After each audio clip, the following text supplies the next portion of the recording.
How to set up auto reply on Facebook Messenger. Hi guys, let's get started immediately. Now the first thing you want to do is to go to your business suite. Now if you're a Facebook page owner, you know how important your business suite is to you, so we're going to be tapping on that. And the next thing you want to do is to tap on tools. Is at the bottom right hand corner of your screen, and then you're going to be tapping on settings. Now you're going to go over to automations, and then we are going to click on instant reply. Now under channel, you are going to see messenger. Now you want to make sure that box is checked, and then over here you can edit the message into what you would like.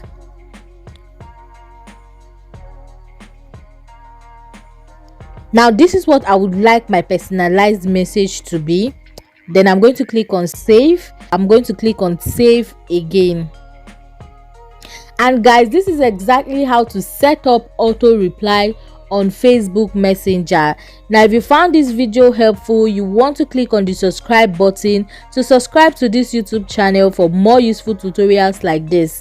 Now I'll see you in my next video. Bye.